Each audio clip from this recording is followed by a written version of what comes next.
Boa noite a todos. Quero que todos sejam bem-vindos aqui ao webinar, né, da evolução dos investidores pessoas físicas na B3 e os desafios profissionais de RI. Meu nome é Graziela Fortunato, eu sou professora de Finanças da PUC Rio, do Departamento de Administração, que é o IAG. Eu também fui em Relações com Investidores da Embratel no período pós-privatização. Então, eu acho que esse webinar é super bem colocado nesse momento, né? Então, queria dar continuidade a uma série, né, de vários webinars que o IBRE tem promovido e que assumem um papel muito importante no aprimoramento técnico e na troca de experiências da área de RI, né? Com os novos atores, pessoa física, agora da Bovespa, né? Então, primeiro eu vou começar com os agradecimentos. Gostaria de agradecer o convite da Comissão Técnica como moderadora, né, desse evento. Em nome do IBRE, eu agradeço também a revista de RI, a revista RI pelo apoio institucional e pela TEM Sistemas de Rede pelo apoio tecnológico. Tá? Então, de novo, dando boa noite a todos, principalmente aos nossos panelistas. A gente vai estar falando hoje, né, com o Luiz Barsi, que é advogado, é economista e é o maior investidor pessoa física da Bovespa. Então, boa noite a você, Luiz Barsi. Boa noite ao Ian Nunes, que é head do GRI da Tegma, e o Felipe Paiva, diretor de Relações com Clientes da Pessoa Física da B3. Boa noite a todos.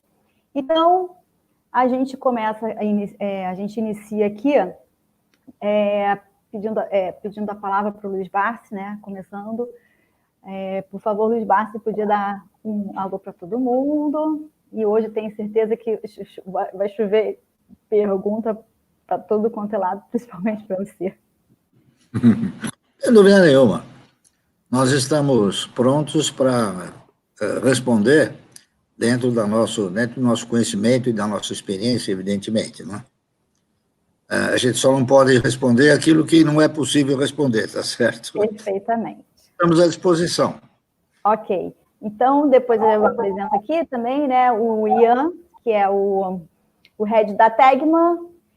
Ian, você podia também dar um alô para a gente, falar um pouquinho sobre a Tegma.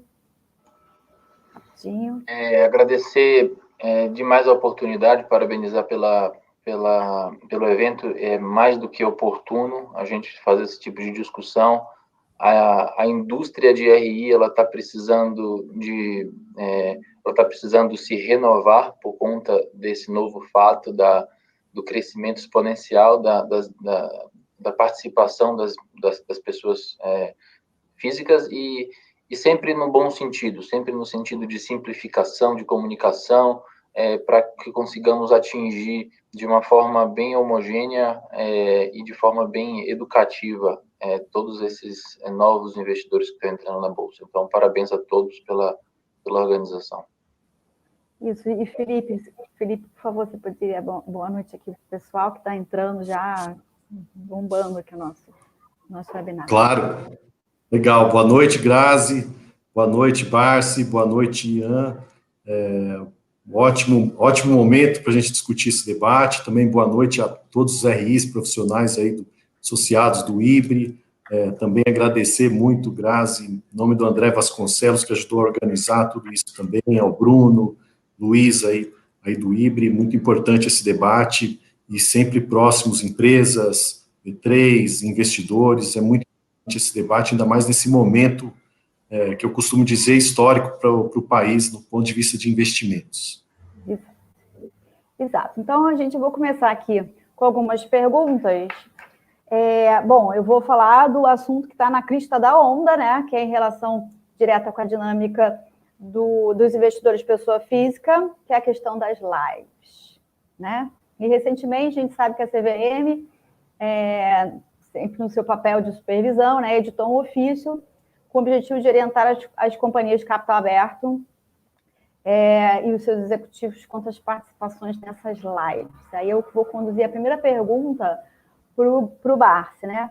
Mas qual é a efetiva influência das lives e as outras manifestações online? A gente sabe que tem bastante nas redes sociais, na decisão do investimento. Eu imagino que a pessoa muito jovem, né, que tem muito essa realidade de redes sociais, deve seguir bastante, e nesse ponto, queria saber, com a sua experiência, né, e a falta de, às vezes, até pouca experiência dos investidores jovens, se essas manifestações de redes sociais, elas influenciam na cotação dos papéis em bolsa, qual o risco que a gente está correndo?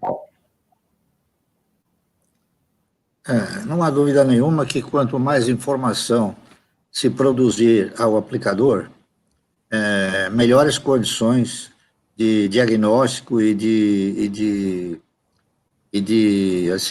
decisão para ele, não é?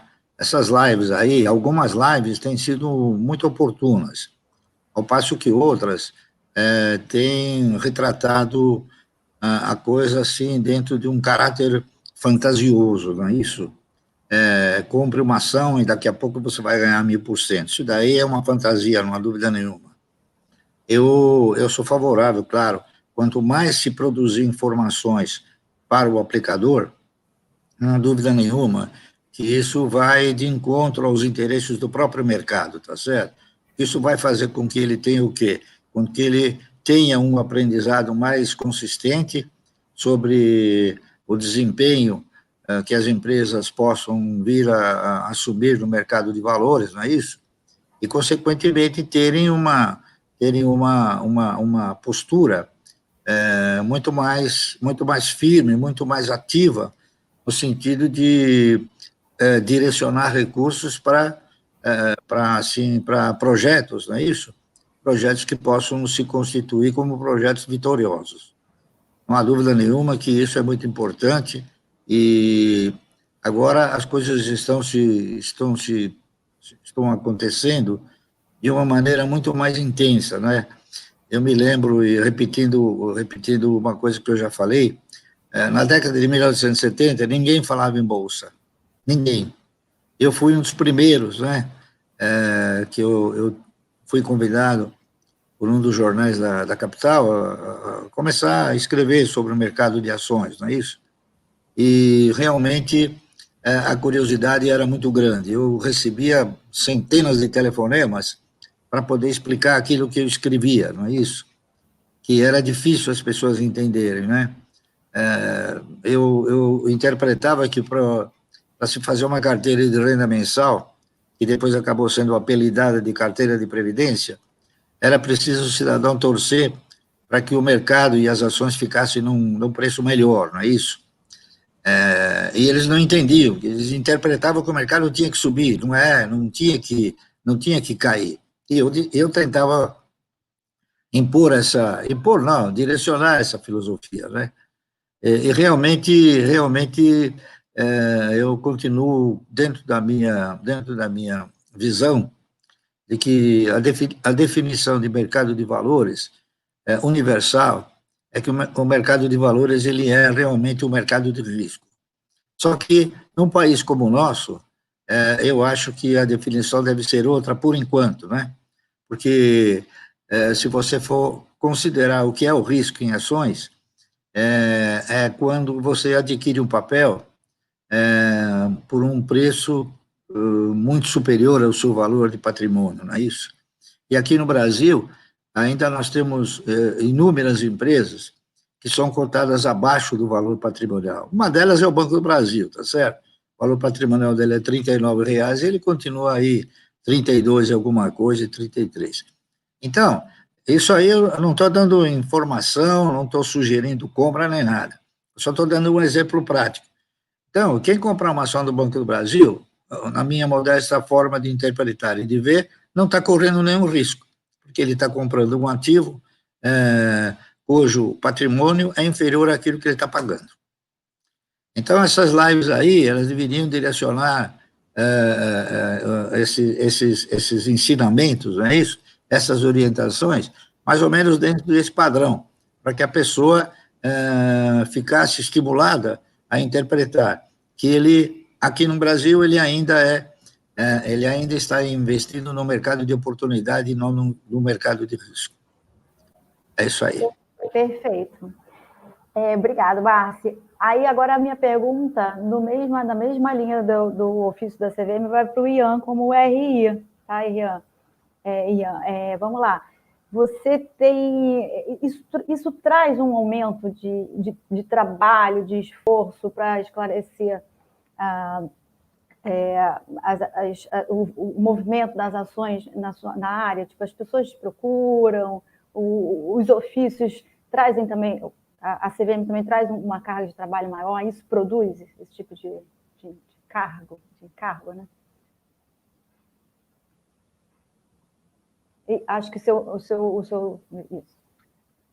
Eu acho que vale a pena só a gente distinguir um pouco disso do que o Barsi falou, que são, acredito eu, as lives dos influenciadores para as lives realizadas pelas empresas, pelos emissores, né, em que a CVM recentemente regulou, um ofício 07 agora de 2020, dando a obrigatoriedade para as emissoras de notificarem com antecedência todas as lives que qualquer executivo vai participar e vai falar da companhia.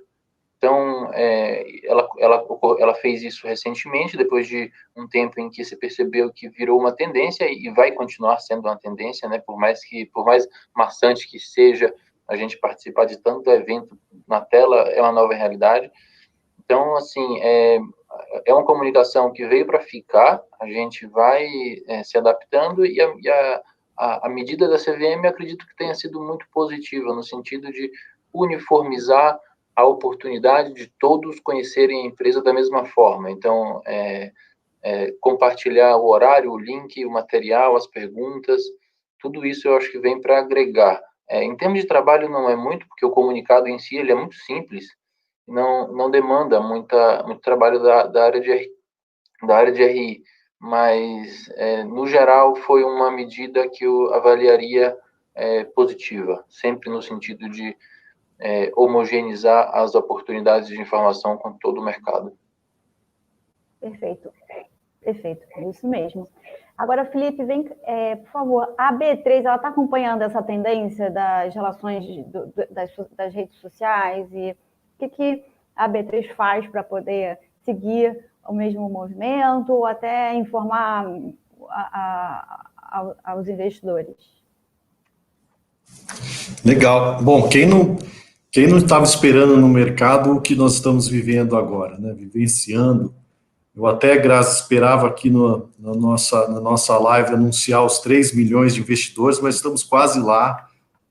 Agora, mês passado, nós fechamos em 2.958.000 investidores na B3, investimentos em bolsa, não só em ações, mas fundos imobiliários, ETFs. Então, quem não esperava esse tão momento, né, na história do país, na história do mercado financeiro de capitais do país? Então, mais do que nunca, nós precisamos, como o Barsi falou, de informação. A gente tem discutido bastante aqui no IBRE, com vocês, de como as empresas podem se comunicar, podem se aproximar desse novo investidor que está chegando para o mercado, buscando informações, querendo entender um pouco mais sobre a companhia, sobre o trabalho que a empresa faz, das questões operacionais, processuais, das questões de negócio da companhia. Então, como o Ian falou, as empresas precisam, sim, se aproximar dessa nova, que ia falar nova realidade, mas as redes sociais já é uma realidade. Eu gostei muito como o Barsi comentou que nos anos 70 o Barsi já era um influenciador, ele já estava lá nos anos 70 falando do mercado, só que agora o alcance dessas informações ganhou uma escala muito grande, e todas as pessoas, muito jovens, inclusive, que vieram para a Bolsa, grande parte desse movimento, desse volume de novos investidores para a Bolsa, são jovens de 25 a 45 anos, já nasceram nesse novo mundo, no mundo das redes sociais, no mundo das informações, já estão muito mais usual para eles lidarem no dia a dia dessa comunicação. Então, todo sentido, as empresas têm que continuar, intensificar sua forma de comunicação. Esse ofício que saiu da CVM deu uma determinada orientação, mas não é nenhum motivo para as empresas retrocederem. Pelo contrário, continuar essa questão de inovação, de falar com os investidores, com as pessoas físicas, as responsabilidades das companhias, nada mudou. Então, a forma de falar, a forma de divulgar suas informações, informações públicas, informações não públicas, não é porque é numa reunião fechada com um acionista ou com alguns investidores institucionais ou numa rede que o comportamento da companhia tem que mudar. Ela tem que se adaptar aos novos meios, aos novos canais, aos novos alcances de comunicação. Eu acho que tem que continuar e intensificar essa comunicação.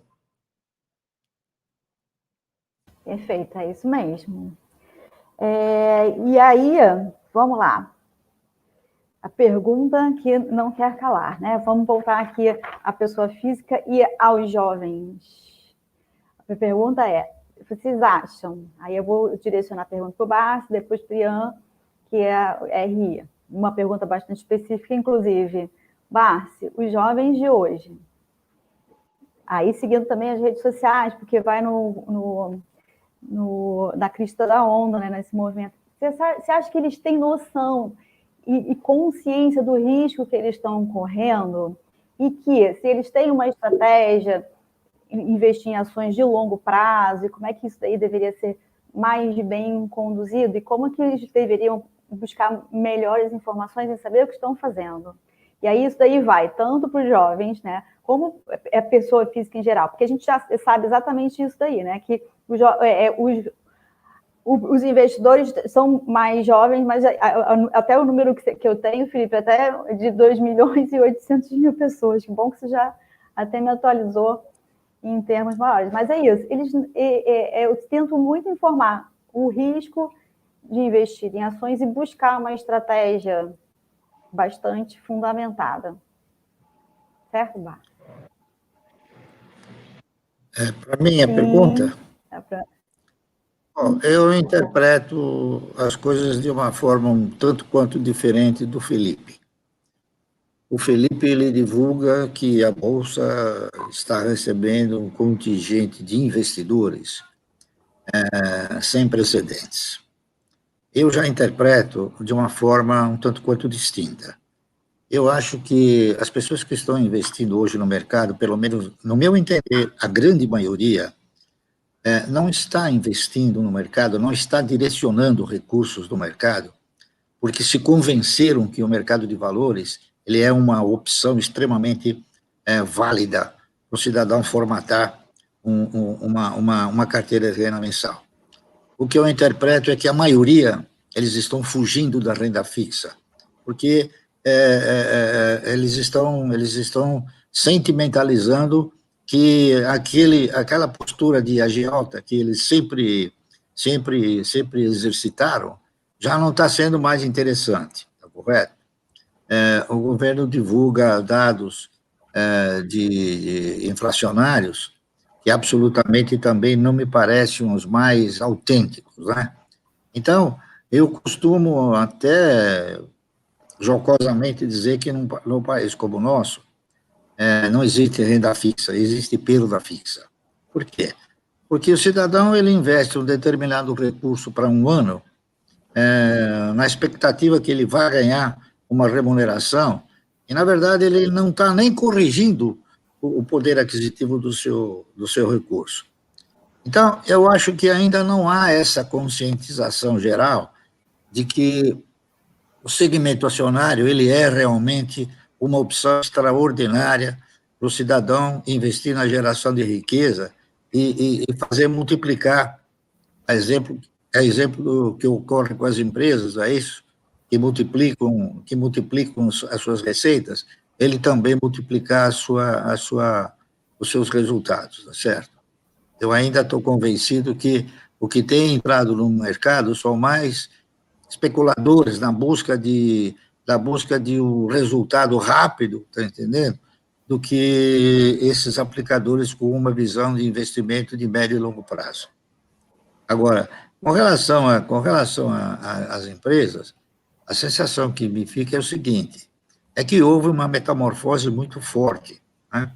Na década de 70, 90% a 95% das empresas possuíam um departamento de acionistas, onde o cidadão que comprava uma ação, qualquer dúvida que ele tinha, ele ia para o departamento de acionistas, não é isso? Hoje, a maioria dessas empresas direcionaram o departamento de acionistas para os agentes emissores. Então, você tem aí 2 ou 3 bancos que monopolizam isso. Então, há uma certa distância do aplicador em se comunicar com a empresa. Muito embora existam empresas que, pelo fato de terem tido um aumento vertiginoso na quantidade de aplicadores, elas estão fazendo um esforço para que a comunicação seja uma comunicação bastante intensa e bastante educativa, é correto? Recentemente eu recebi a notícia de uma das empresas que a gente sugeriu há tempos atrás, e ainda interpreta ser uma empresa muito boa para quem postula formatar uma carteira de renda mensal, e que houve um aumento muito grande na quantidade de acionistas, e que as perguntas produzidas por esses acionistas individuais são perguntas muito distintas daquelas feitas pelos analistas dos fundos, não é isso? É completamente diferente. Então, os próprios RIs, na minha forma de interpretar, eles estão tendo que reformatar a sua postura no que diz respeito à comunicação com os acionistas.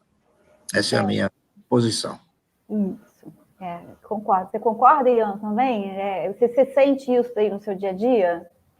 Totalmente, Barsi. É uma coisa que você falou no começo da conversa, que eu vou só fazer um gancho, foi essa mudança de perfil, realmente. Eu me lembrei que a minha avó, uma vez, quando eu comecei a trabalhar no mercado financeiro, ela me chamou e ela espalhou na mesa algumas cautelas de algumas ações que ela tinha comprado há muito tempo atrás. E perguntei à minha avó, por que você nunca vendeu isso? Ela falou, é minha poupança.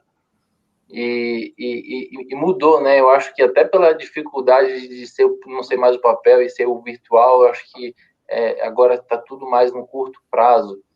E eu acho que eu, como RI, Barsi, e todos, eu tento sempre tomar como referência eu como investidor. Eu já fui investidor, já trabalhei no fundo de pensão e eu sempre tentei me balizar pela familiaridade com a empresa, com o bom entendimento, com a simplicidade da comunicação e no fim das contas a empatia com a pessoa com que eu estou falando. Então, muitos dos investimentos que eu tenho são de pessoas de outros RIs ou de administradoras que eu conheci e que o pouco que eu conversei com eles, eu senti a confiança e eu senti a simplicidade também. Eu tento trazer isso um pouco para o RI aqui da Tegma. O choque de pessoas físicas trouxe isso, Barsi. A gente, no RI, infelizmente, pelo fato de 95% das interações serem com investidores institucionais que têm um conhecimento muito bom de finanças, até um conhecimento de mercado muito bom, você termina elevando um pouco a régua da comunicação. E, consequentemente, os materiais de divulgação também. Você termina esquecendo, colocando um jargão financeiro e não colocando a definição daquele jargão financeiro ou um jargão operacional. E essa onda de investidores, pessoas físicas, trouxe, eu acho que para nós aqui, para todas as empresas, essa reflexão. O que a gente pode facilitar nesse material, o que a gente pode facilitar nesses documentos para tornar eles mais acessíveis para o entendimento dessa pessoa física. Fora isso, muitas empresas têm várias iniciativas de automação dessa comunicação. Eu sou um cara mais das antigas. A gente fez no ano passado, a gente vai fazer esse ano também um roadshow virtual com os investidores pessoas físicas. Então, a gente vai disponibilizar alguns horários para a gente bater papo presencialmente, assim, via virtual. Felizmente, um deles eu já vi que está aqui na live. E foi surpreendente, Barsi, fazer esse evento e perceber o nível das perguntas das pessoas físicas. Eu realmente fiz o evento esperando em que eu teria um trabalho muito grande de apresentação da empresa e de mostrar várias definições para eles, mas não. Foram perguntas de altíssima qualidade, as pessoas estudaram antes de vir falar comigo, e foi surpreendente. Então, assim, tem muito espaço, as pessoas são interessadas, e eu acho que é isso, a empatia, a comunicação fácil, que faz com que a pessoa compre a ação e entenda, eu quero deixar meu dinheiro investido nessa empresa porque eu confio nela, confio nas pessoas que passaram a mensagem para mim. Muito bom. Sim, muito bom. Grazi, se você me permite... Eu ia direcionar a pergunta para você, mas assim, pode seguir. Pode fazer, Grazi, por favor. Não, é exatamente isso. Eu acho que deve haver uma correlação, uma ligação muito forte de investidores que pesquisam a empresa, que estudam a empresa, que entendem o projeto, né? Como o Márcio fala, e junto com aquelas que procuram realmente relações com investidores. Porque é exatamente o oposto. Quem segue lá, não sei o que, ela não procura a fonte, né? Que é o relações com investidores das empresas.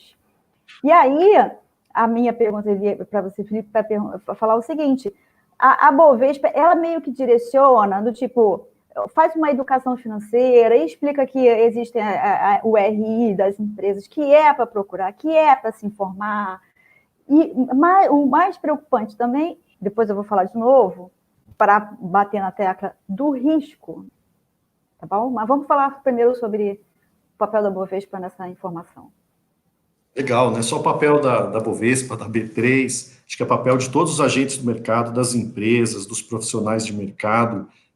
A gente está vivendo uma jornada, no fundo a gente está numa maratona, num jogo, né, numa corrida aí, numa maratona, como diz o Bar, se lembrou da década de 70, o Ian falou da avó. O que a gente tem que aproveitar é que nós chegamos num momento, um ponto de inflexão. É óbvio que o brasileiro, com esse cenário macroeconômico de taxa de juros que vivia com 15%, 20% acostumado a ficar sentado com rendimentos garantidos de 15% a 20% ao ano, por que eu vou procurar uma outra alternativa de investimento? A gente está vivendo um cenário macroeconômico agora no país que trouxe uma nova realidade para esse público, chacoalhou as pessoas, fizeram com que todas estão buscando informações e claro que eles querem retornos maiores para suas poupanças, para o que foi acumulado em sua poupança ao longo do tempo. E a gente está muito de olho nisso. Inclusive, agora em março, quando houve essa crise, o início foi o pico, na verdade, da pandemia e toda uma crise, nós ficamos com a lupa muito ligada, porque a gente já via num crescimento acentuado desde 2019, de novos investidores, e a gente ficou muito ali olhando o que queria acontecer, para olhar o comportamento do brasileiro, o que ia acontecer naquele momento, e o que nós vimos foi o maior crescimento mensal que nós tivemos de investidores em bolsa, foi em março. Né, e diferente talvez que o Barça falou, é impossível, eu não posso discordar nunca do Barça, porque o Barça é o garoto propaganda da B3, nunca eu vou fazer isso, viu, Barça? E aí o que a gente está vendo? As pessoas físicas estão investindo, essa questão de que às vezes aparece que especulador, estão comprando, vendendo, day trade, essa é a minoria, grande parte dos investidores estão chegando e comprando e acumulando recursos, né? Óbvio que às vezes recursos R$500, a gente teve, por exemplo, até 80% desses novos investidores que entraram com valores até R$10 mil. Então, é parte da sua poupança, parte dos seus recursos. Estão colocando, antigamente nós víamos as pessoas colocar em um único ativo, as pessoas aplicavam em uma única ação. Hoje, grande parte, a maioria dos investidores tem mais de 5 ou mais ações em carteira em seu portfólio. Tem uma combinação com outros instrumentos financeiros, 30%, 35% dessa base também tem tesouro direto, por exemplo, títulos públicos federais compondo essa carteira. Então, eu acredito que a gente está vivendo um momento de transição, um momento de inflexão. As pessoas que estão vindo para o mercado estão buscando informações, o mercado também oferecendo informações. Então, como você me perguntou, a B3 também é um agente e responsável, como todos nós aqui, os RIs, quem está nos assistindo, os influenciadores, a imprensa, os profissionais, as corretoras e bancos, todos são responsáveis para que esse crescimento continue de uma forma sustentável. E como? Provendo informação. Então, nós acabamos de lançar também um hub educacional que contém trilhas de conhecimento, informações disponíveis para que as pessoas possam entender as características dos instrumentos financeiros, compreender onde elas estão investindo. Eu concordo também muito com o Ian, que as pessoas que estão chegando já vêm, ou pelo menos têm a possibilidade de ter acesso às informações, que antigamente era muito difícil. Como é que se consultava um balanço de uma companhia alguns anos atrás? Hoje em dia, essa informação está na mão e está num clique, né, com as informações da companhia. O que a companhia faz? Está num clique. Então, isso está muito disponível. As pessoas, sobretudo os jovens, estão vindo buscando essas informações e é papel de todos em prover essa informação, acompanhar esse movimento, né, de mudança do cenário macroeconômico, de mudança do comportamento dos bancos e das corretoras, que também são muito responsáveis por essa movimentação que está acontecendo e oferta de produtos financeiros para o brasileiro. Então, é uma maratona, estamos no começo dessa maratona, o Brasil tem um potencial gigantesco de novos investidores, vide o que temos na poupança. A gente tem um número, por exemplo, de 20 milhões de brasileiros que têm mais de 5 mil reais na poupança. Então, esse movimento, macroeconomia, se mantiver essa taxa, né, baixa de juros, as pessoas entendendo que ele pode ter alternativas de investimentos, é uma matéria-prima para que a gente possa trabalhar, lapidar e formar uma nova geração de investidores no Brasil. Muito bem colocado, Felipe. Eu sempre aviso os meus alunos, quando eles querem, Grazi, como é que eu faço para me informar melhor? Eu falei, entra no site da B3, porque lá tem um canalzinho. Muito bom. Educação edu.b3.com.br. Ponto, Grazi. Sempre falo isso, ó, começa na fonte certa, B3. E depois, Grazi, você quer investir nisso, vocês têm uma coisa chamada Relações com Investidores, que é a fonte da informação da empresa que você escolheu. E outra coisa que eu também falo sempre, investimento em bolsa é de longo prazo. Tem que ter uma estratégia fundamentada, ok? Não é para ficar seguindo, como o Márcio falou, compra aqui, porque essa empresa me deu X% de retorno nesse mês, nesse ano, não é assim que se faz, a gente tem que estudar, a gente tem que entender, beleza? E aí todo mundo. Agora vamos a uma outra pergunta, começando também pelo Barsi. Risco, certo? Risco Brasil, risco daqui para frente, a gente sabe que nós estamos com primeiro e segundo trimestre negativo, não temos perspectivas de final de ano de um PIB bom. O que justifica esse movimento? Se é para a gente continuar acreditando, se é para a gente ter bastante cuidado e o risco que a gente está correndo. Vamos lá, Marcos? Eu acredito no meu país, isso, com todas as forças, tanto é fato porque eu não invisto nada no exterior. Eu acho que a grande oportunidade está aqui no nosso país, está entendendo? Nós temos empresas cotadas a níveis que nem se teria condições de se avaliar a realidade disso. A cotação das ações no mercado, elas reproduzem o sentimento de uma ação, quando, na verdade, se você for analisar,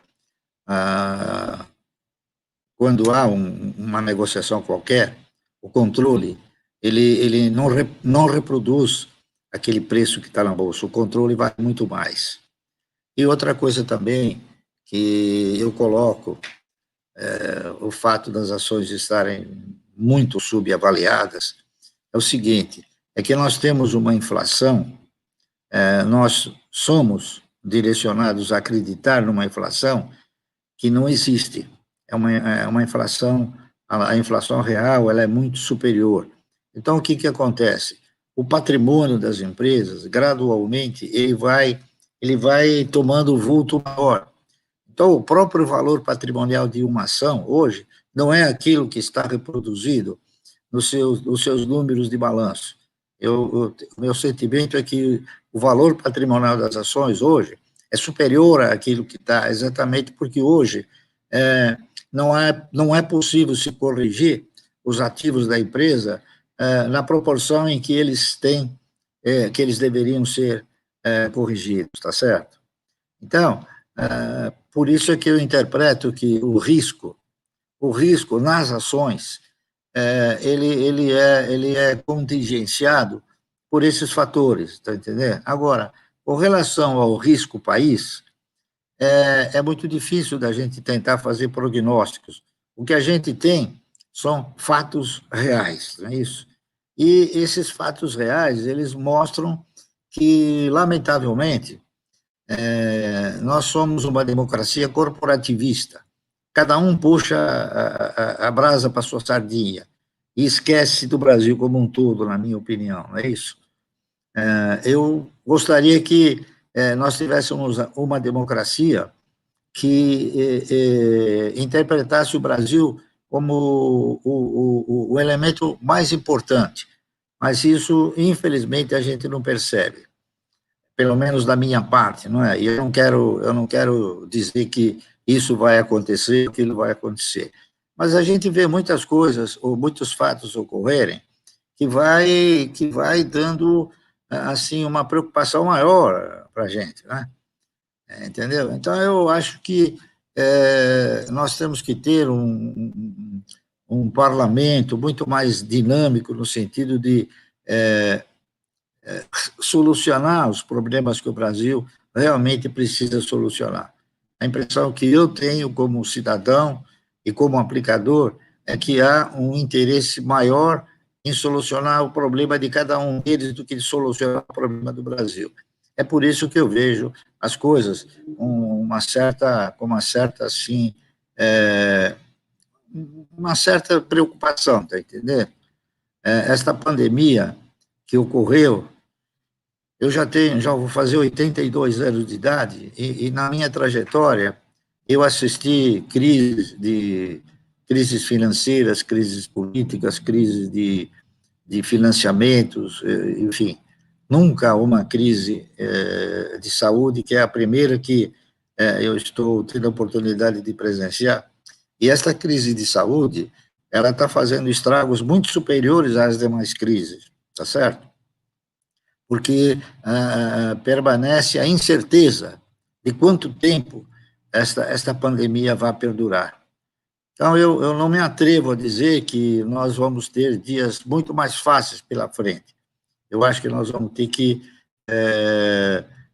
nos organizarmos de forma tal que a gente tem que intensificar os nossos investimentos dentro da filosofia de gerar riqueza, fazer essa riqueza circular e acabar se beneficiando com a distribuição do produto dessas riquezas.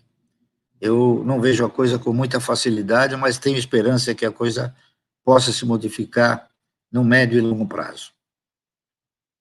Essa é a minha opinião.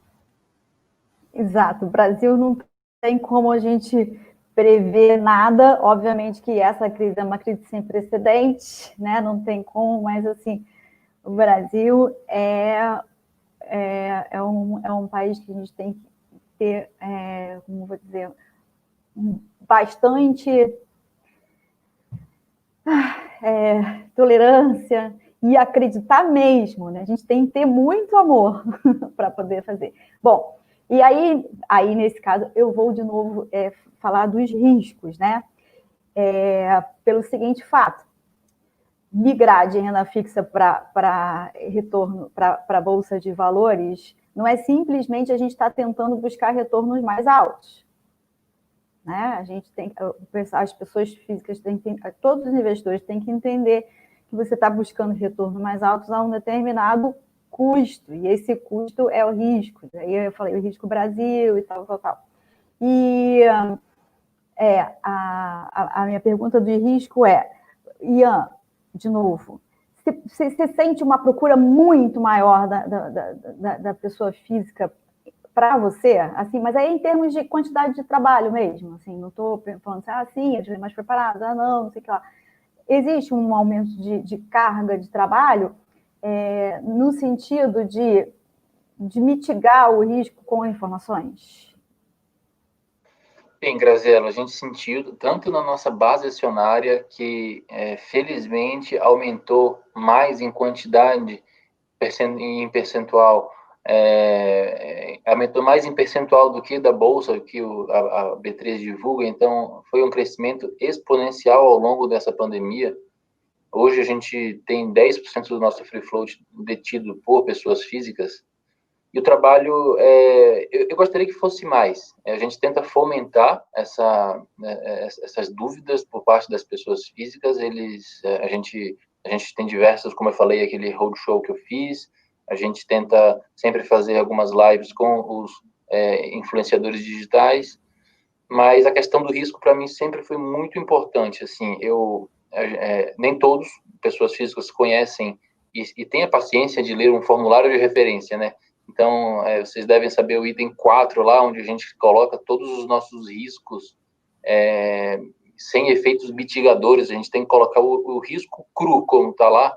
Então, nem todos têm essa disposição de ler.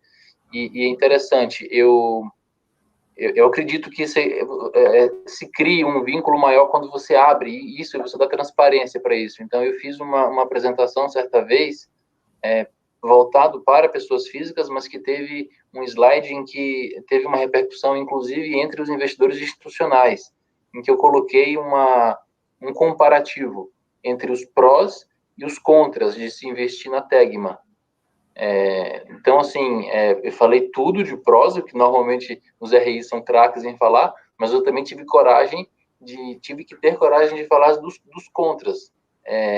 E, assim, teve uma repercussão muito boa, porque não é comum. Não é comum de se ouvir um RI destacar os defeitos da companhia ou os contras da companhia. Então, eu acho que a comunicação é isso. A comunicação, a criação do vínculo, a criação da confiança é sempre falar bem dos prós, falar bem das coisas boas, mas também dar destaque para os riscos. Eu acho que isso é muito importante. Exatamente. Isso aí a gente tem que estar muito consciente. Vamos a um tópico que todo mundo está perguntando. Olha só, gente, vocês, o pessoal aqui, o público aqui das redes sociais aqui, eles podem me direcionar perguntas que eu leio, tá certo?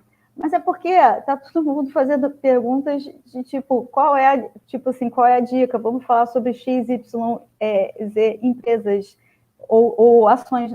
Gente, o objetivo não é esse, tá? O objetivo é falar da evolução do movimento da pessoa física para a bolsa. E aí, nesse ponto, a gente tem que esclarecer a melhor comunicação, a gente tem que ir na fonte, a gente tem que ouvir o Bart, que tem uma estratégia mais de longo prazo, entender essas coisas. A gente não, olha só, a gente não vai falar aqui de dicas de ação XYZ. Agora, vamos falar de um ponto também bastante importante, todo mundo quer esclarecer, vai atingir a pessoa física, sim, que é a tributação dos dividendos. Para muita gente, isso daí não é muito claro, e não é muito claro se isso daí é constitucional, não é, se é certo ou não é, o que isso daí pode atrapalhar e o que as pessoas estão vendo. O Barça, ele fala bastante disso, e eu queria, Barça, que nesse momento aqui, nesse nosso evento, você pudesse falar um pouquinho mais para as pessoas que buscam essa informação. Vamos lá? Bom, a tributação dos dividendos tem sido um tema permanente no governo, não é isso? A gente tem que considerar uma coisa. O cidadão, quando vai investir recursos em um país, ele precisa ter a segurança de que alguma coisa vai sobrar para ele poder dar continuidade à sua atividade, não é isso? Eu vou dar um exemplo típico. Por exemplo, nos Estados Unidos, se a memória não me trair, o lucro é taxado com 15%, é isso? Então, poderia até ser justo, como de fato acontece lá, você tributar alguma coisa no dividendo, porque você, o imposto de renda tira uma parcela pequena. Mas aqui no Brasil, a empresa já é tributada com 40%, entendeu? Se você colocar mais um percentual em cima disso, o que vai sobrar para a empresa dar continuidade, dar assim, seguimento ao seu plano de expansão, proteger seu caixa para que ela possa continuar, entendeu? Então, tem que se avaliar isso. A tributação do dividendo é um assunto a ser pensado com muita profundidade, porque ela não reflete só, pura e simplesmente, uma tributação. Ela refletiria, no meu interpretar, a postura de você facilitar ou não o ingresso de recursos aqui no país para que esses recursos fossem investidos na produção e na geração de riqueza. É isso. Então, essa tributação tem que ser avaliada e analisada com muito critério e com muita profundidade, na minha opinião. Porque se o empresário, por si só, já de início, ele tem 45% tirado do seu resultado, em termos de tributação, aí ele tem mais 5%, ele tem que fazer de reserva de capital, sobra 50%, não é certo? Se ainda você for tributar ainda mais aquilo que... não vai sobrar nada para ele. Então, ele vai pensar o seguinte: recentemente, eu assisti o pronunciamento de um empresário, né, do presidente de uma empresa aqui no país, dizendo o seguinte, que não é interessante investir aqui no Brasil. Por quê? Porque a tributação ela é muito contundente. É muito mais interessante investir em outros países, tá certo? E importar esses produtos aqui para o Brasil. Por quê? Porque em outros países, o seu custo de produção ele tem um preço competitivo. O preço daqui do país não é um preço competitivo, tá certo? Então, nós já fomos um país que tivemos uma estrutura industrial muito grande. Hoje, a definição que eu tenho é o seguinte, é que nós somos um país essencialmente agrícola e acidentalmente industrial. Por quê? Exatamente porque esse tributo que pesa de uma forma tal que torna o Brasil um risco para se fazer um investimento. Mas ainda assim, investir nos ativos ainda é uma oportunidade, né? É uma migração que a gente tem que fazer, exatamente o que a gente já tinha dito num ponto anterior, né? Confiança no país, porque acho que a gente tem que toda a geração futura, né? O pessoal que está vindo aí não tem outra alternativa senão confiar. Perfeito? E aí eu acho que, bom, falando de dividendos, a gente também concordo com você, a gente confia que eles não vão fazer isso, que pesar a empresa ainda mais vai ficar ruim. Bom, aí eu já vou pular para um outro ponto que também estão fazendo perguntas, eu acho que isso também é bastante interessante, quando você fala de ações com estratégias mais duradouras, certo? De investimento sendo mais duradouro. Aí eu vou perguntar, quais são os fatores que você olha, Bárcia, aí depois Ian faz uma pontezinha sobre o que você mostra em termos não só financeiros, do tipo, fluxo de caixa tal, EBITDA tal para os próximos, mas fatores que sejam mais sustentáveis, buscando esse link, né, de Brasil sustentável e tal. Então, assim, os fatores de governança, de socioambientais, isso você pesa, Bárcia, em algumas ações que você escolhe na tua carteira, falando dos projetos mais longo prazo que você faz? Eu peso bastante. Eu, ultimamente, em alguns pronunciamentos que eu tenho feito, eu tenho sugerido que esse pessoal que está ingressando no mercado, que eles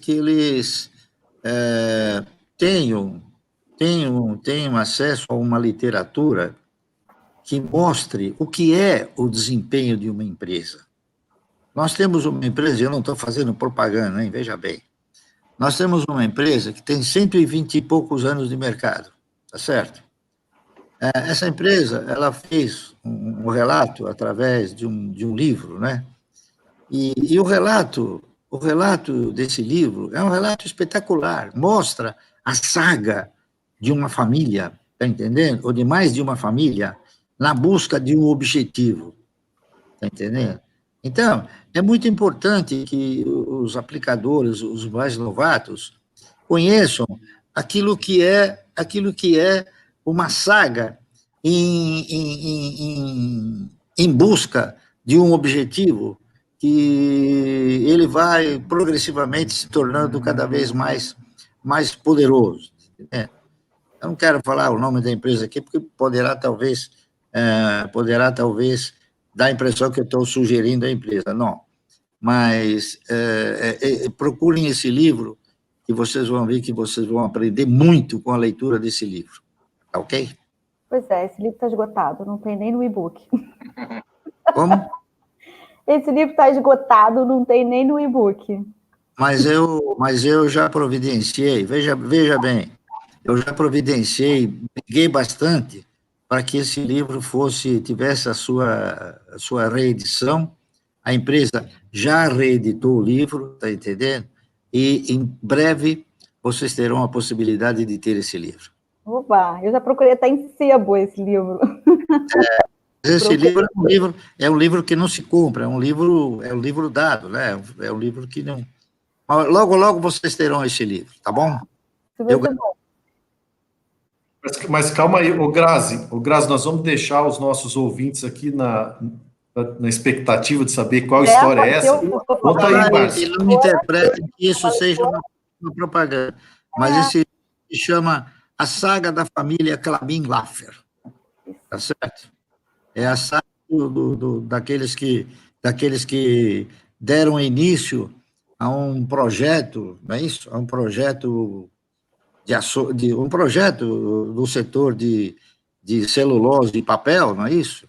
E que ele perdura até hoje, tá certo? Então, essa história, essa saga, né?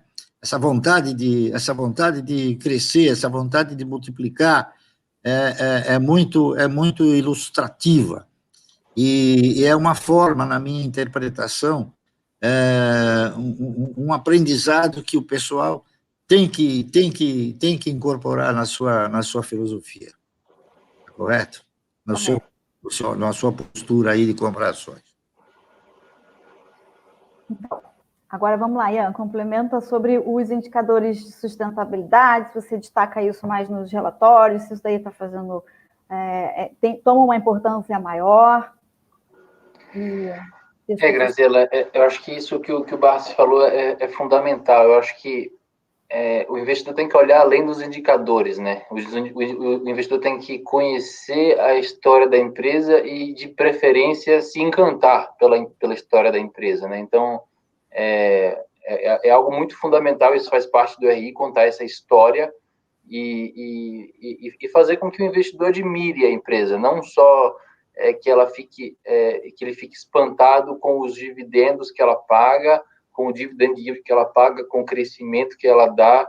Eu acho que faz muito sentido você contar uma história, caso a empresa tenha, no sentido de conseguir encantar o investidor e falar, poxa, essa é uma empresa que eu quero fazer parte.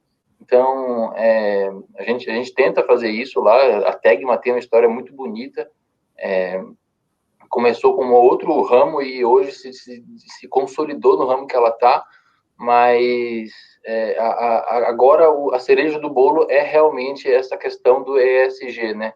De você tentar demonstrar um pouco do que você faz pela sua comunidade, pelo meio ambiente e a governança. Então, a gente, sim, a gente está sendo cobrado, sim, a gente está em vias de soltar uma nova seção do nosso site, dando toda a transparência das tantas coisas que a gente faz. Eu me espantei agora fazendo isso, que eu vi que a gente destina, tipo, 1% do nosso lucro para atividades de responsabilidade social.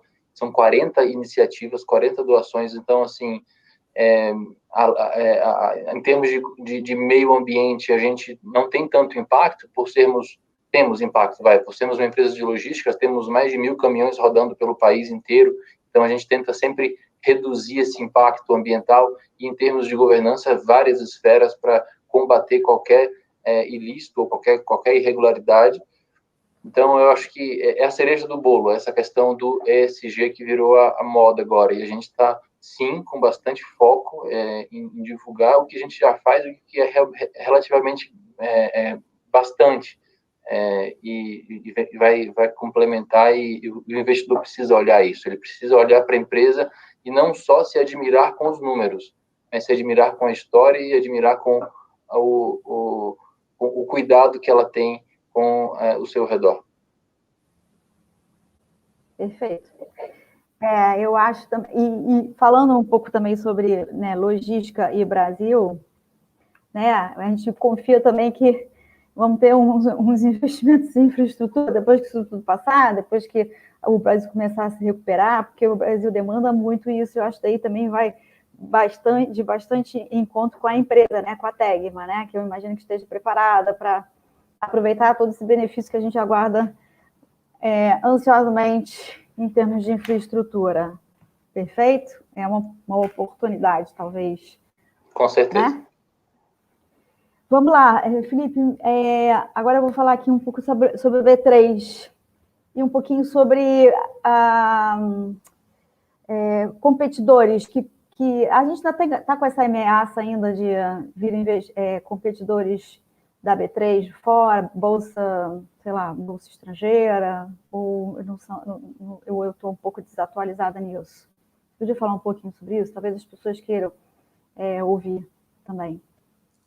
Legal. Bom, a B3 é a provedora de infraestrutura, né, de tudo que a gente está conversando aqui, desse mercado de capitais, das histórias das companhias. A B3 é a provedora de infraestrutura para os negócios serem realizados aqui no país, né, no Brasil. Então, do ponto de vista das compras e vendas, da custódia, da operação de liquidação, tudo isso é a provedora, tanto da parte de negociação, quanto da parte do que nós chamamos de pós-negociação, então, a custódia e a liquidação das operações, né. Essa discussão sobre competição ou não, isso é um item que a CVM, por exemplo, colocou novamente uma discussão da Instrução 461, que tratou sobre alguns desses itens e audiência pública. A B3 participou, já não é a primeira vez, a gente sempre participa para trazer o que é o melhor para o país, para a gente construir e manter essa infraestrutura e o alto nível de excelência na oferta desses serviços. Tendo competição, por exemplo, na área de negociação, vai ter que ter o uso da infraestrutura de clearing, de pós-negociação, e a B3 também pode oferecer. No fundo, talvez muitas pessoas não saibam, mas a competição já está, ela pode acontecer já desde o início dos anos 2000, já tem legislação, normas para que isso aconteça. Né? Óbvio que com esses volumes que a gente está cada vez mais vendo crescentes, né? A gente vivenciava volumes de 1 bi por dia, 2 bi, nós estamos tendo volumes diários de 30 bilhões de reais de movimentação na Bolsa Brasileira, e mostra a pujança, mostra a força do mercado de capitais brasileiro, toda a grande economia tem uma grande Bolsa, e esse é um tema, Grazi, como você falou, vai e volta, e a B3 está sempre preparada para essa discussão, mas mantendo o foco, sim, na oferta da infraestrutura, na discussão de manter esse crescimento sustentável que a gente está vendo de investidores, na questão de ESG, na questão da educação financeira, esse é o papel da B3. Perfeito. Perfeito. Uma pergunta para o Ian agora. Ian, o que você acha aí, com toda essa movimentação de mercado, quais são as competências que um RI precisa ter atualmente para desempenhar bem o seu papel, para atender ao público agora mais eclético, tá certo? Você podia falar um pouquinho sobre isso? Claro, eu acho que está sempre se movendo, né?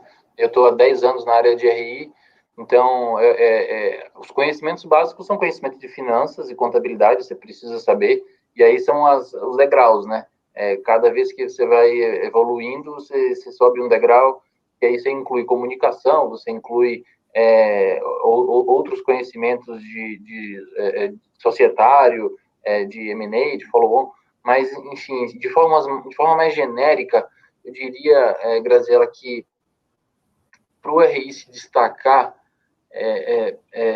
algumas características são essenciais, porque a gente não é um vendedor, a gente não vende a empresa de forma alguma. Eu nunca falei para um investidor, compra porque está barato. Nunca vou falar isso. Eu digo que o RI ele tem que ser um espelho, e um vidro, e esse vidro tem que ser o mais transparente possível entre o mercado e a empresa. A gente tem que deixar esse vidro sempre o mais transparente para que a empresa, os investidores olhem a empresa e tenham confiança de que o que está vendo realmente a verdade, né? Transparência, simplicidade na comunicação, honestidade, como qualquer outra profissão, né? Mas, assim, com essa onda de pessoas físicas, como eu falei mais cedo, a gente tem que se policiar para tentar eliminar ao máximo os jargões que a gente está sempre acostumado a falar com os investidores institucionais. Então, essa evolução agora vai ser sempre estar se policiando na escrita de qualquer documento da empresa, falar, poxa, será que uma pessoa que não conhece de logística, que não conhece de contabilidade, vai entender isso aqui? Se não, não vale a nota de rodapé para explicar o que é aquilo? Eu acho que precisa. Além disso, eu acho que tecnologia também, a gente precisa estar atento às tecnologias, a gente precisa estar atento ao que vai estar acontecendo. A gente não tem um Twitter aqui na Tegma, por entender que não faz sentido, mas, assim, muitas empresas têm, e é um canal de comunicação com uma repercussão muito grande, né? Então, acho que são esses, acho que um pré-requisito bem importante de um RI que consiga criar um vínculo bom com os investidores. Tá. E instrumentos novos de investimento? A gente tem que falar de ação, né? Existem outros instrumentos que a empresa pode se capitalizar.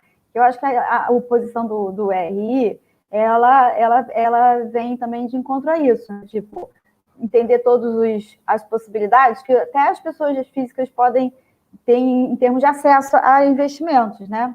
Então, a gente sabe que tem outros instrumentos de equity, não sei o quê. Então, eu acho que as relações com investidores também precisam ter mais não ficar falando também só das ações, que é o que o público mais sabe, mas também outros investidores com maior tamanho que também procura o RI para poder esclarecer melhor sobre tais instrumentos, como, né, os fundos, private equity, que até a empresa coloca dentro dos instrumentos, etc. Estou errada, não, né?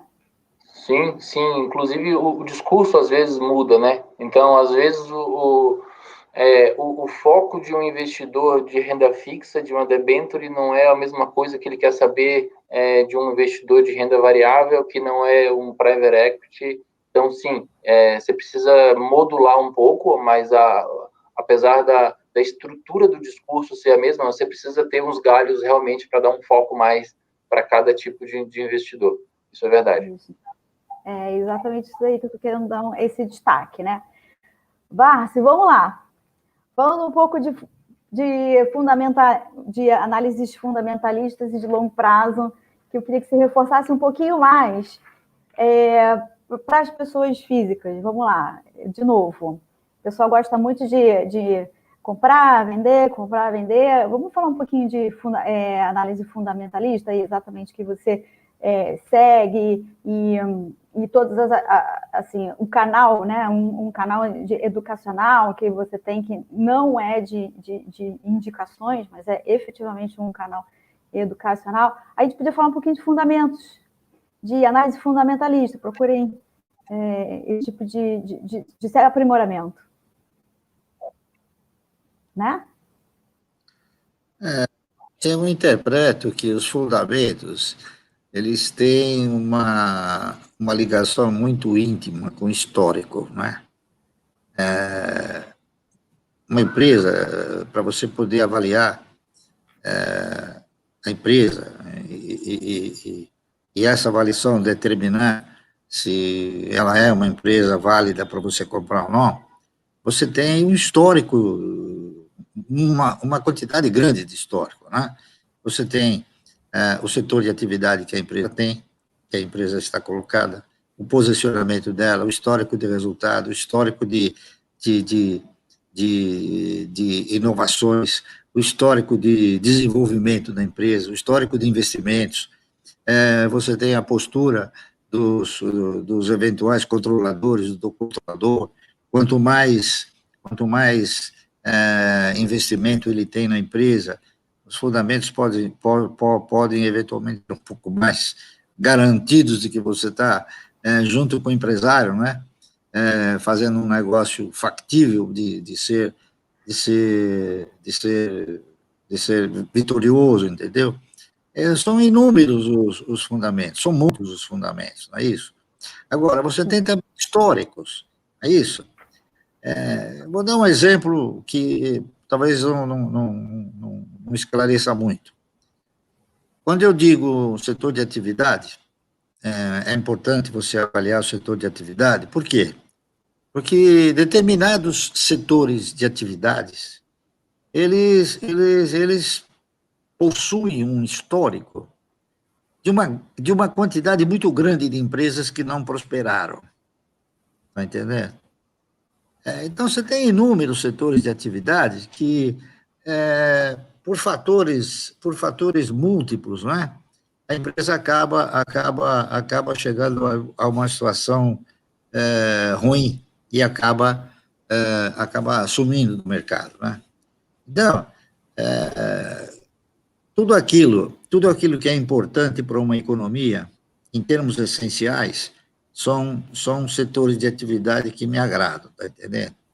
Especialmente aqueles setores de atividade cujo produto você paga sem consumir, é isso?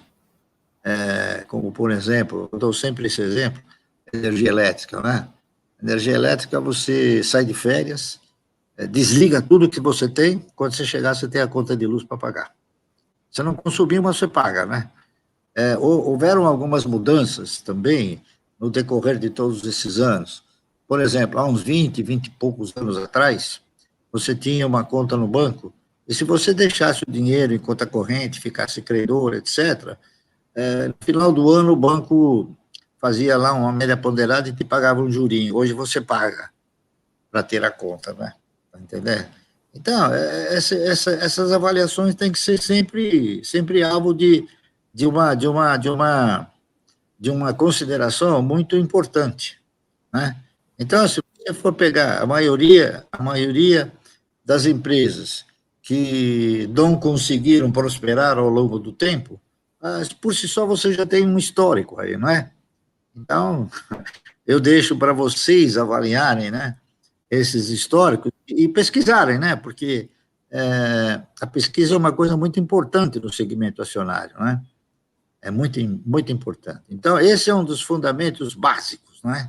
Básicos. Você estar num setor de atividade que ele é perene, ou que ele seja perene, certo? O setor de atividade pode ser perene, mas a forma de se negociar, ele acaba não sendo perene, tá entendendo? Eu não quero citar aqui setores de atividade, mas eu deixo para vocês refletirem, né? E aprenderem como eu aprendi ao longo do tempo, tá certo? É isso aí. Beleza. E diversificação? Seguimos diversificados ou não? Isso daí é conceitual, não é?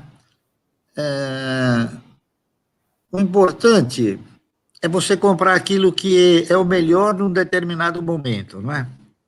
Então, se você vai entrar no mercado e você vai pegar os seus recursos e distribuir entre 10 papéis, é melhor você comprar um fundo, tá certo? O importante é você comprar aquilo que é o melhor no momento. A diversificação, ele é uma consequência, tá certo? Ele é uma consequência de bons e oportunos negócios, tá certo? Eu comecei com hoje eu tenho mais ou menos uns 12, tá entendendo? Porque eu comecei pensando assim, se eu quero montar uma carteira de renda mensal, eu tenho que ter uma renda mensal. Para mim ter uma renda mensal, eu tenho que ter uma empresa que pague dividendo todo mês, só que naquela época não tinha, então pagava uma vez por ano. Então, eu tenho que ter ações de 12 empresas que paguem bem. Só que eu quero começar com aquela que paga mais, né? E na medida em que essa empresa for pagando menos, eu vou comprar uma outra que pague o que ela pagava, tá entendendo? Então, eu acho que a diversificação, ela na minha opinião, é um mito, tá entendendo? Esse negócio de você não colocar todos os ovos numa cesta só, é um mito, porque se você tiver uma cesta de aço inoxidável que não quebre nada, é bom. Então, procure uma cesta de aço inoxidável e coloque devagarzinho os seus ovos nessa cesta, porque a diversificação ela é uma consequência. Ela não é o ato declaratório, que você fala, não, eu vou entrar na bolsa e vou comprar ações de 10 empresas. Não. Eu acho que eu fiz assim e eu interpreto que esse possa talvez ser o caminho adequado, né? Está correto? Porque foi o que eu tracei. Corretíssimo. E agora vamos aqui, ó, a gente já está com 1h40 de live, né? Então, acho que a gente pode começar a fazer as últimas perguntas, encaminhando para o final. Beleza? Aí, nesse aspecto, eu vou falar do que pode ser aprimorado em termos de relacionamento com o investidor, nesse novo perfil, ok? Então, eu vou começar ao contrário aqui, tá? Agora eu vou falar Felipe e Ian, e a gente finaliza com o Barsi, as nossas 3 últimas perguntas. Então, vamos lá, Felipe. Como é que o mercado, assim, o capital, né, ele pode... O que a gente pode aguardar da B3 nos próximos curto prazo, próximos meses, tá certo? Alguma surpresa você aguarda para a gente, para abarcar todo esse público novo? O que você tem aí para instigar a nossa vida? Legal, bom, Grazi, recentemente a gente acabou de divulgar, você fez uma pergunta sobre a questão da diversificação ou de ampliação em alternativas de produtos de investimentos.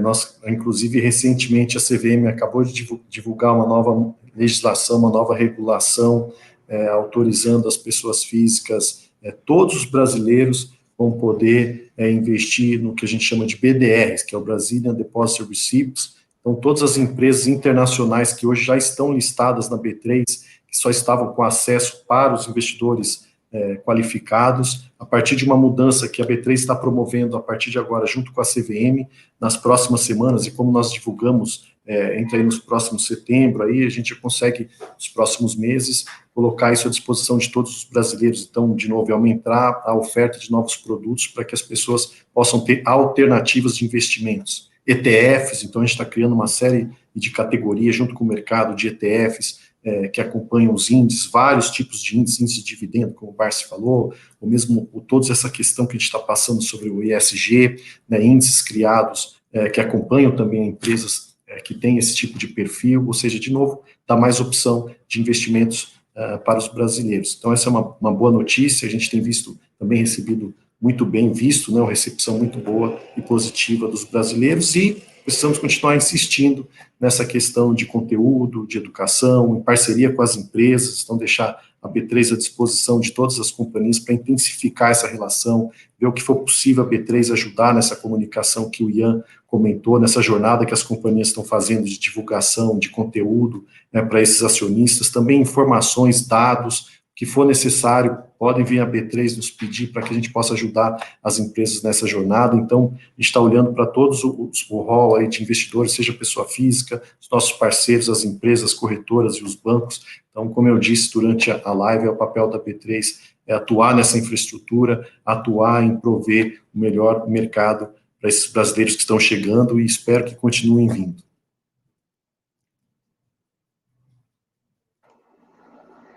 Parabéns pelas iniciativas, Felipe. Realmente isso isso faz a diferença e ajuda a gente aqui. O RI ele tem que ser um eterno inconformado, né? Então ele tem que estar sempre tentando, e o meu analista está assistindo, ele sabe o quanto que a gente tenta sempre instigar novidades para tentar inovar, para tentar melhorar a comunicação. Então, esse ano foi um ano de inúmeras inovações que nós fizemos lá no RI da TEG, mas sempre no intuito de melhorar a transparência, de melhorar a capilaridade da informação. Tem mais coisa que a gente sempre pensa em fazer. Por exemplo, a gente pensa em fazer um earnings release um pouco mais simples, um pouco mais didático para o investidor pessoa física, com menos jargões, para que seja mais facilmente digerido pelo investidor pessoa física. eu acho que é importante também que o RI tente criar um canal de comunicação mais aberto com, hoje, os agentes autônomos. Os agentes autônomos, eles têm hoje um papel fundamental nessa interação com a pessoa física, então é um multiplicador. Então, esse education, essa educação do agente autônomo é um passo gigantesco que qualquer RI passa, se ele conseguir abrir esse canal. A gente está estudando isso também. Então, assim, a gente, felizmente, mesmo depois dos 10 anos de RI da Tegma, eu estou sempre tentando buscar alguma coisa nova para facilitar, porque eu já fui investidor, e eu sei as dores do investidor, do excesso de informação. Então, tentar filtrar e tentar canalizar isso de uma forma mais eficiente. Então, essa minha mensagem que eu passo para os outros. Nunca se conformem com o que tem sempre o que melhorar. Uma perguntinha rápida, Ian, só para dar uma apimentada aqui, dessa coisa da melhor informação sempre, tentar esclarecer, obviamente que esse daí é o papel do RI, eu já fui RI e tal. Cara, essas tweets, né, que está acontecendo aí, eu já perguntei isso de novo, mas também vai de encontro ao que a gente está fazendo de fechamento aqui.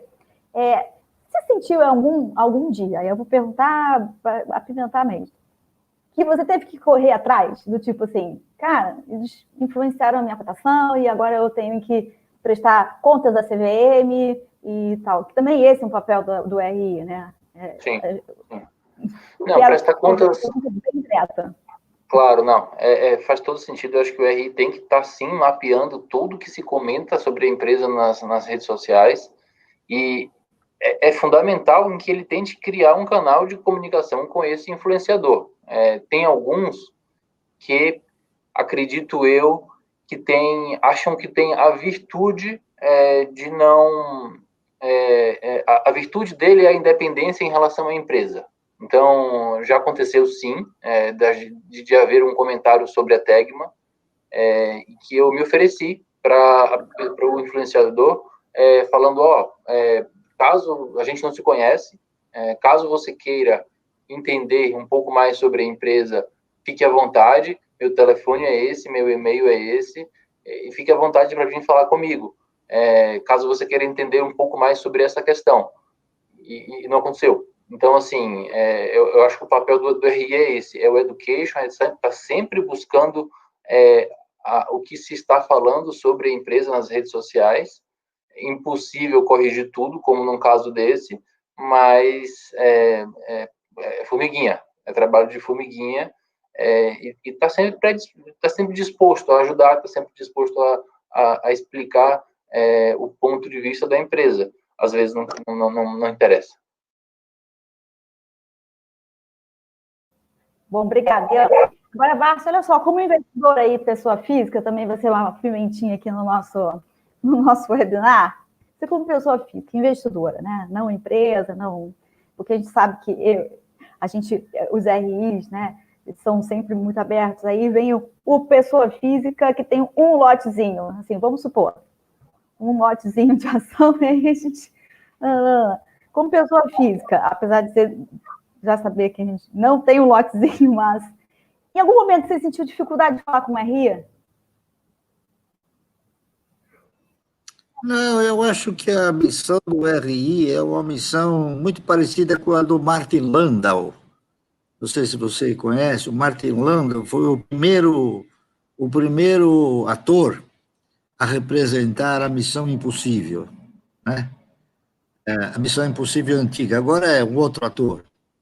Mas eu digo o seguinte, é muito difícil, na minha opinião, ser um RI que consiga transmitir informações sem dar uma informação de privilégio, está entendendo?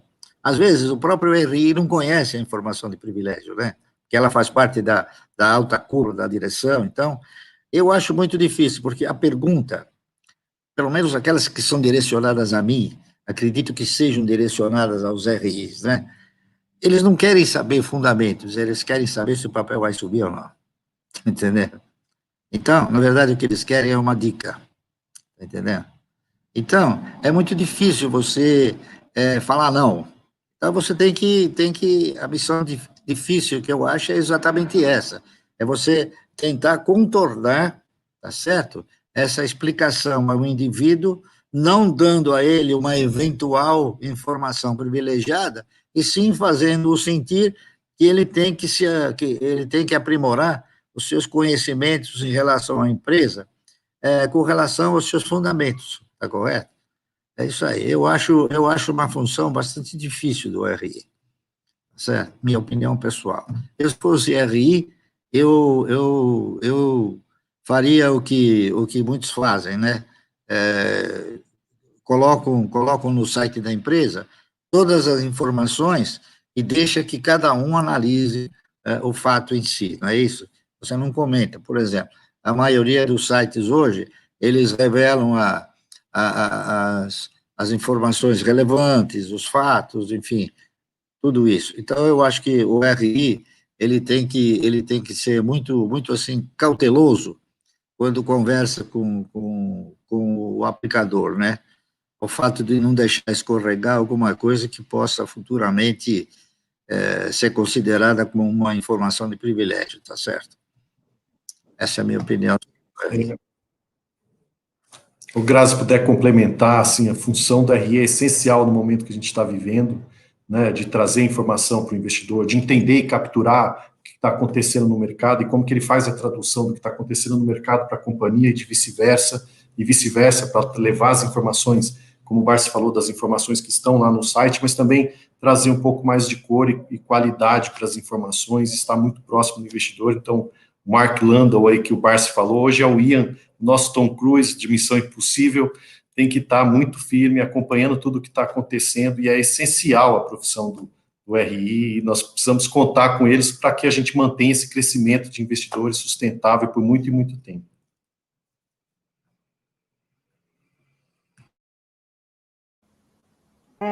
Eu concordo, como a gente falou lá no início, né? Que a informação vai na fonte, né? A fonte é o RI da empresa, ok? Né? Vamos lá, gente. Agora, acho que até o nosso evento já está chegando no fim, até o som já está começando, a conexão já está começando a falhar. Ok? Então, vamos fazer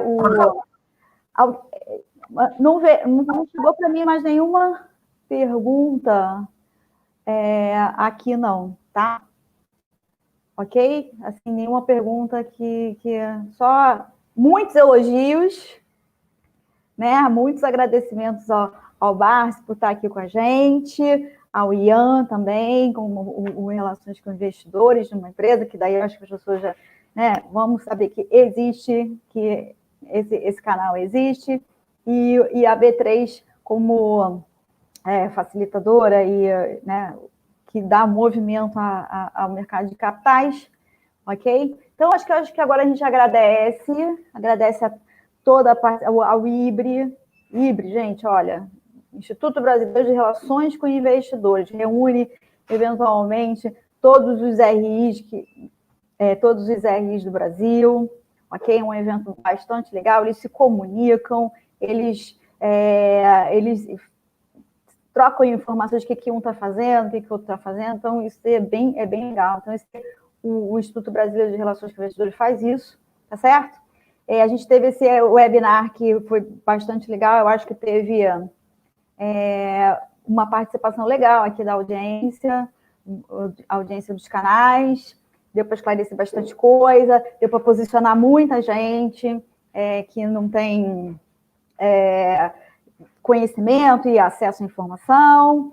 Então, bom, eu agradeço também a revista RI, ao apoio institucional da Tem Sistemas e Redes, tá certo, pelo tecnológico todo desse evento. Bom, e eu quero dar boa noite para todo mundo. Vocês gostariam, sei lá, de dizer boa noite para as pessoas, se puder falar alguma coisa, finalizar aqui, tá certo? E eu vou finalizar, assim, tipo, não agora, vocês podem falar, claro, mas só para dizer que o próximo evento do IBRE vai ser sobre IPO online, tá bom? Com a B3 novamente, com a participação da B3 de novo e com a Estapar. Eu acho que é bastante legal também, para ver todo esse movimento, né, diferenciado.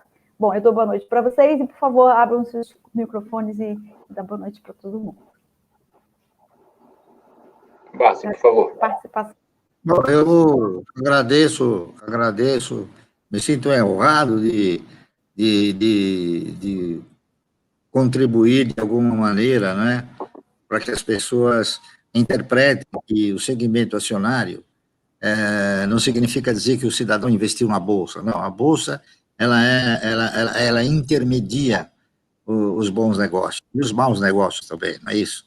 Na realidade, o que o cidadão precisa fazer é tomar conhecimento de todos os fundamentos imagináveis, não é isso? Para que ele possa investir dentro da filosofia de gerar riqueza, de circular essa riqueza e que essa riqueza seja distribuída. Nós precisamos exorcizar da mente do aplicador no sentido da agiotagem, porque empreste para quem emprestar, você está praticando uma agiotagem. Esse é o meu apelo a todos, né? Vamos fazer o máximo empenho possível para que nós, um belo dia, tenhamos um universo de investidores do segmento acionário, pelo menos 10% do que tem nos Estados Unidos, certo? Concordo, Barsi. Eu acho que essa cultura de educação financeira e ver a bolsa como somente uma plataforma para se investir em algo produtivo, em algo bom, faz todo sentido. A gente precisa disso e eu acho que vai fazer parte de uma educação, inclusive, mais ampla das pessoas, no sentido de que se ela viu uma ação dela cair, ela foi atrás do motivo, ela viu um discurso de algum populista falando sem ter a responsabilidade fiscal, ela vai tentar associar uma coisa com outra e acho que eventualmente vai até melhorar a sua reflexão de escolhas políticas também. Então, eu acho que vai ser algo revolucionário trazer essas pessoas para a Bolsa, no sentido de ampliar os horizontes dela e mexendo no bolso, né? Então, eu espero que isso que você falou, Barsi, se concretize, porque é muito mais amplo do que somente finanças. Eu acho que é uma filosofia de vida que se modifica. Eu também, Ian, torço muito aqui pelo que o Barsi falou, exatamente o que nós estamos vivendo agora, é o começo dessa maratona. Acho que esse painel representou de forma muito bacana os agentes que são importantes para essa transformação. Então, o Barsi, um ícone dos investidores no Brasil, uma empresa, o Ian representando o IBRE também, e a academia que tem que nos ajudar muito, Grazi, a trazer conhecimento, a levar a educação para os jovens que estão chegando, entender exatamente como que é o mercado financeiro de capitais, é com informação e com educação que a gente vai levar esse crescimento para os números que o Barsi comentou aí de investidores no Brasil. Muito obrigado a todos também que ficaram com a gente esse tempo aqui todo da live. Isso mesmo. Pode deixar que, contando com os meus alunos, eles vão procurar bastante a B3 como educação e o Barsi como seguidor de estratégia de longo prazo. E o RI da Tegman vai ter mais trabalho, provavelmente, a partir de amanhã. Tomara! Tá? Bom, boa noite para todos. Agradeço a participação de todos. Luiz Barsi, Nunes, Felipe Paiva e de todo mundo que participou aqui do nosso canal, tá bom? Da webinar. Muito obrigada, gente. Boa noite.